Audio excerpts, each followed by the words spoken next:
ते भाषण करत असताना नाही तर निवेदन करत असताना काय म्हणतात की सगळ्यांनी शांतता ठेवली पाहिजे, पण दुसऱ्या बाजूला त्यांच्याच पक्षाचे त्यांचे खास मंत्री अतिशय आक्रमक आणि वातावरण बिघडेल अशी भाषणं त्या ठिकाणी करतात, नाही तर वक्तव्य करतात, मीडियामध्ये जाऊन ते बोलतात.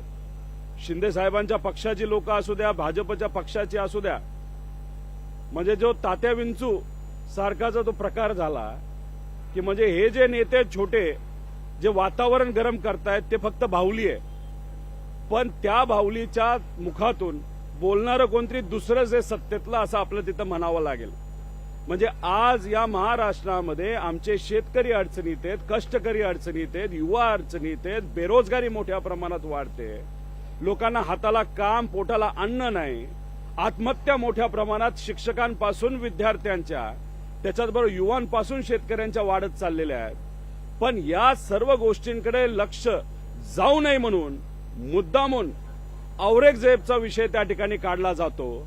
माझं एकच मत आहे की ज्या ज्या मागण्या सामान्य लोकांनी केल्यात, शेतकऱ्यांनी केल्यात, कष्टकरी युवांनी केलेल्या आहेत, आम्ही सामान्य लोकांच्या बाजूने ज्या मागण्या इथं अधिवेशनामध्ये केलेल्या आहेत त्या सर्व मागण्या जर तुम्ही पूर्ण करणार असाल आणि लगेचच्या लगेच पूर्ण करणार असाल तर कुठलीही कबर असू द्या ती काढायला आम्ही सुद्धा त्या ठिकाणी पाठिंबा देऊ. पण सामान्य लोकांचे विषय जर सुटत असतील तर, पण या विषयाकडे तुम्ही लक्ष न देता फक्त कुठेतरी तुमच्या विरोधात एक वातावरण सामान्य लोकांमध्ये होत आहे, शेतकरी आंदोलन करत आहेत म्हणून फक्त वातावरण आणि लक्ष विकेंद्रीकरण करण्यासाठी जर तुम्ही औरंगजेबचा मुद्दा तिथं बाहेर काढत असाल तर खरंच हे दुर्दैवी गोष्ट आहे. आणि दुसऱ्या बाजूला हे सोलापूरकर, कोरटकर, कोश्यारी ही जी चिल्लीपिल्ली आहेत ते तुम्ही मुद्दा म्हणून पाळलेली लोक आहेत. काहीतरी वक्तव्य हे लोक करतात त्यावेळेस तुमच्या ज्या संघटना आहेत, पक्षाच्या संघटना नाही तर सामाजिक संघटना, तेव्हा त्या झोपतात आणि अचानक वरून आदेश आला की आता तुम्ही आंदोलन करा, आक्रमक राहा, दंगल आपल्याला घडवायची आहे, की तेव्हा ते उठतात आणि बोलायला लागतात. अहो तुमच्यात हिंमत असेल ना ते आधी या कोरटकर आणि हा सोलापूरकर आणि त्या कोश्यारी असली जी चिलीमिली तुम्ही पाळलेलीत ना त्यांना आधी जेलमध्ये तुम्ही टाका, सुरुवात तिथपासून करा आणि मग महामानवांचा आदर तुमच्या मनामध्ये कुठेतरी सिद्ध होईल असं आपल्याला म्हणावं लागेल.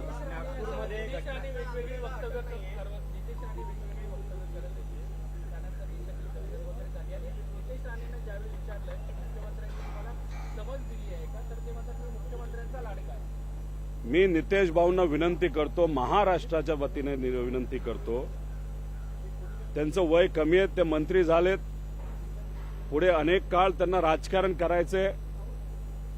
तुम्ही नेत्याला खुश करण्याच्या नादामध्ये महाराष्ट्राचं खूप मोठं नुकसान करत आहात. फक्त देवेंद्र फडणवीस साहेब खुश व्हावेत यासाठी तुम्ही वक्तव्य करत आहात आणि असे फालतू वक्तव्य करून महाराष्ट्रामध्ये अस्वस्थता जर तू पसरवत असाल आणि त्याच्यात तुम्हाला वाटतं की त्यामुळे तुम्ही देवेंद्र फडणवीसांचे लाडके आहात, हा लाडकेपणा काही दिवसच तुमचा त्या ठिकाणी पुरणार आहे. पण तुम्ही महाराष्ट्राच्या हितासाठी, सामान्य लोकांच्या हितासाठी जर काय केलं तर महाराष्ट्र तुम्हाला डोक्यावर घेईल. पण फक्त नेत्याली तुम्हाला डोक्यावर घेण्यासाठी जर तुम्ही महाराष्ट्राचं नुकसान करत असाल तर हा महाराष्ट्र तुम्हाला त्या ठिकाणी माफ करणार नाही.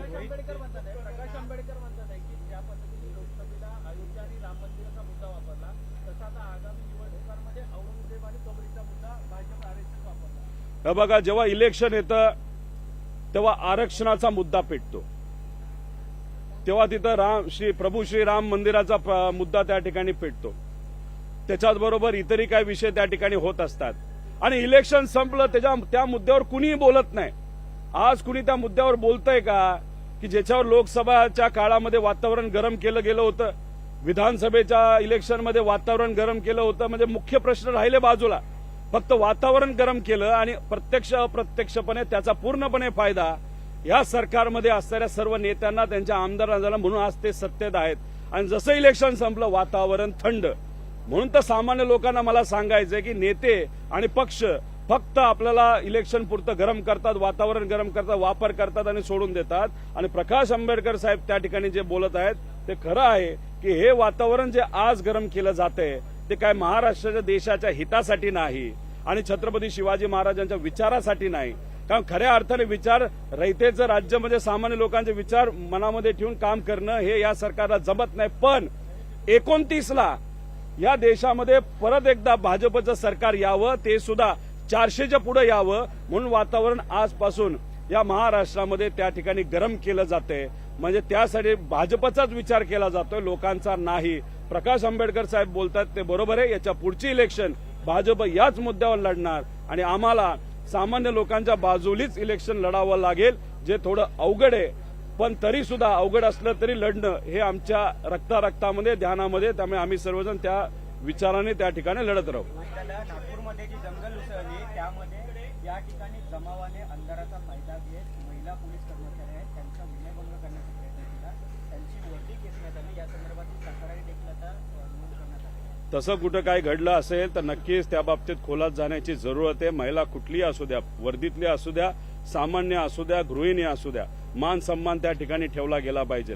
पण माझं एकच मत आहे की काल मुख्यमंत्री साहेब बोलत असताना आणि उपमुख्यमंत्री साहेब, म्हणजे मला कळलं नाही मुख्यमंत्र्यांचं तिथं निवेदन झाल्यानंतर उपमुख्यमंत्र्यांनी बोलायचं कारण काय.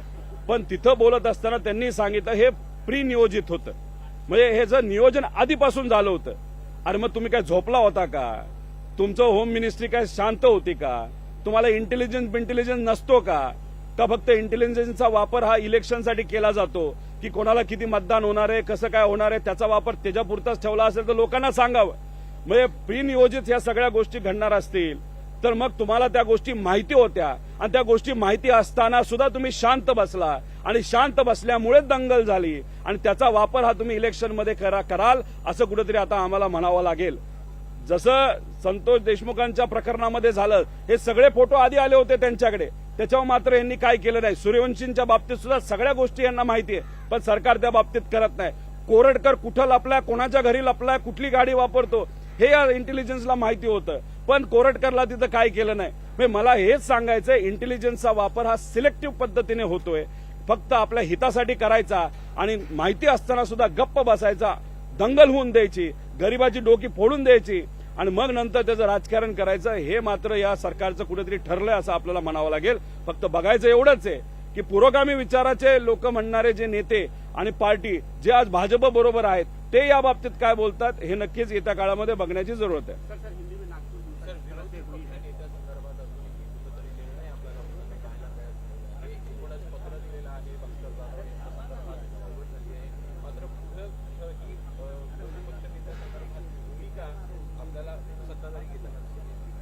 मी म्हणालो होतो, लोकशाही खऱ्या अर्थाने या सरकारला आणि अध्यक्ष साहेबांना जर कळत असेल तर विरोधी पक्षाचा जो निवेदन नाही तर जो काही प्रस्ताव हा विरोधी पक्षाच्या तिन्ही पक्षांकडे जो गेलेला आहे तो स्वीकारला जाईल.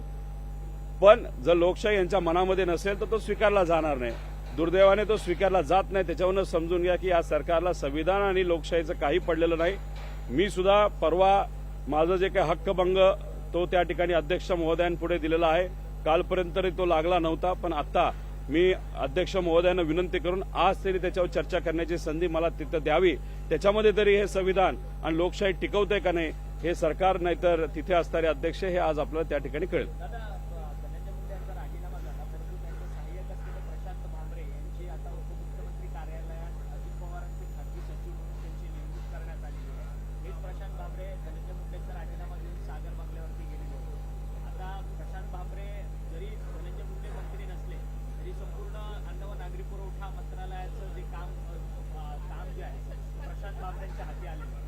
नाही, पण शेवटी जे प्रशांत भामरे आहेत त्यांच्याबद्दल जर पुरावे असतील तर त्या पुराव्यासकट आपल्याला बोलावं लागेल.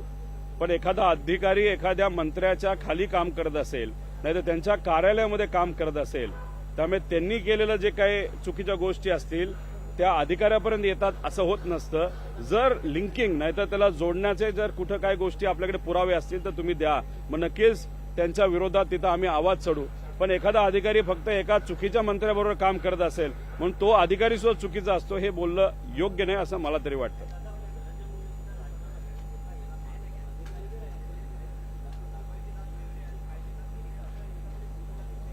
आता नवीन तिथं मंत्री कोण होतात हे आपल्याला त्या ठिकाणी बघावं लागेल का फक्त अधिवेशनापुरतंच त्यांना तिथं निलंबित केलंय नाही तर त्यांचा राजीनामा स्वीकारलाय.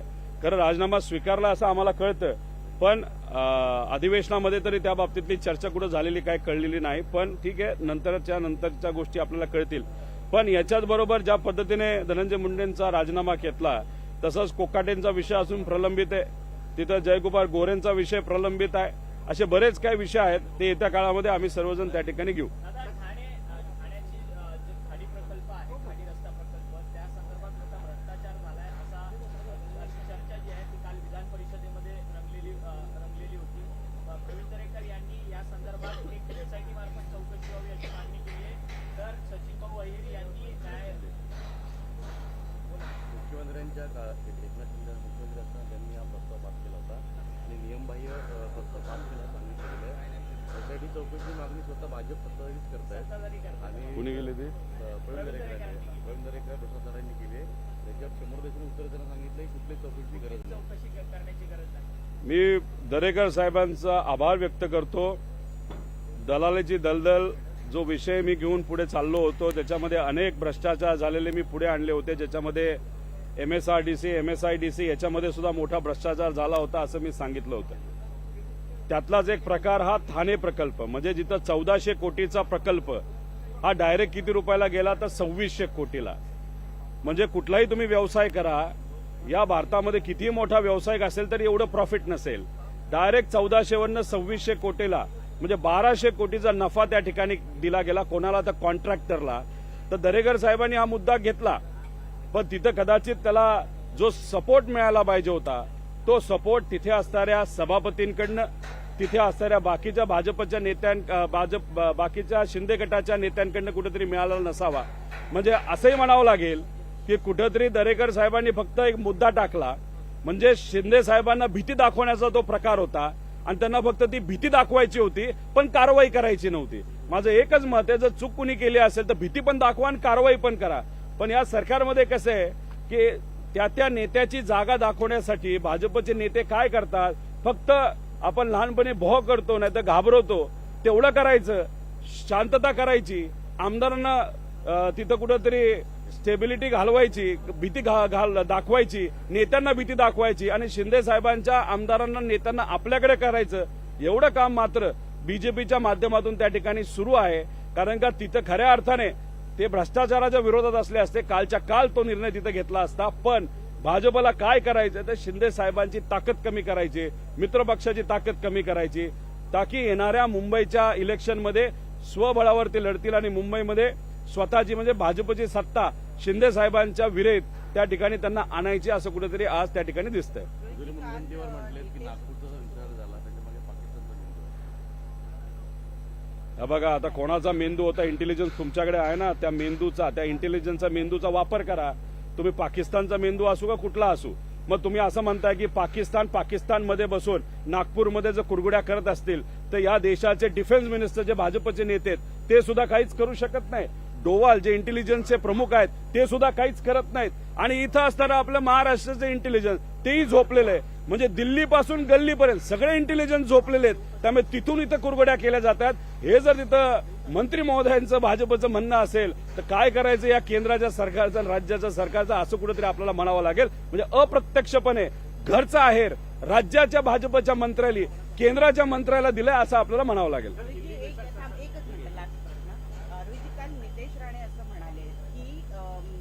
बोलो नाही नितेश राणेंवर तुम्ही बोललात ते मला माहिती आहे. माझा प्रश्न असा आहे की काल ते म्हणाले की सगळे विरोधक बाहेर म्हणजे प्रसारमाध्यमांच्या समोर पायऱ्यांवर माझ्या राजीनाम्याची मागणी करतायत किंवा मी या दंगलीसाठी दोषी असं म्हणताय. मग विरोधक सभागृहामध्ये हा मुद्दा का उपस्थित करत नाही? एकाही सदस्यानं माझं नाव घेतलं नाही किंवा एकाही सदस्याने माझ्या राजीनाम्याची मागणी केली नाही.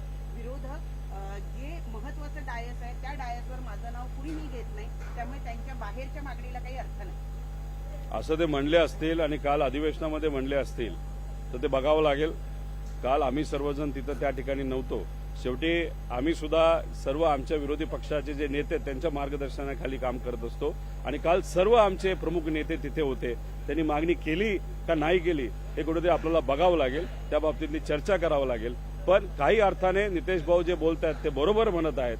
मगाशी बोललो तसं नितेश भाऊंना मला सांगायचंय की हे नेत्याला खुश करण्याच्या नादात तुम्ही महाराष्ट्राची फक्त वाटोळं करू नका. आणि त्यांनी मांडलेला मुद्दा आहे तो आम्ही आमच्या नेत्यांशी बोलून त्या बाबतीत काय करायचं हे नक्कीच त्या ठिकाणी ठरवू. काल पायऱ्यांवरती आंदोलन झालं, नागपूरला झालं, त्यावेळी विरोधकांनी जे मुद्दे मांडले त्यावरती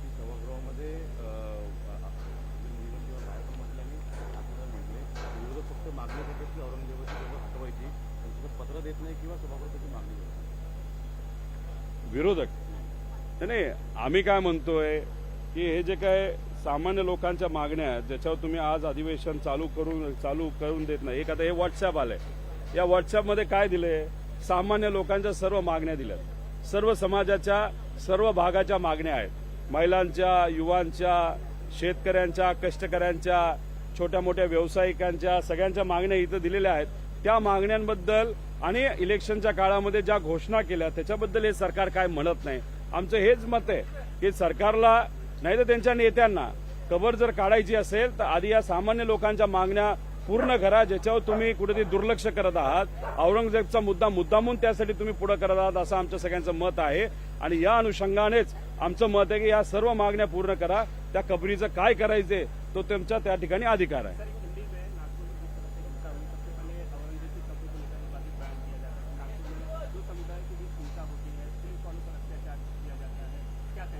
देखो, अगर पुलिस पे अत्याचार होता है तो गलत चीज है, लेकिन अगर आप देखो तो कल मुख्यमंत्री और उप मुख्यमंत्री इन्होंने जो निवेदन किया था अधिवेशन में, वहां बोलते वक्त उन्होंने बोला कि ये प्री प्लान्ड वहां पे दंगल थी.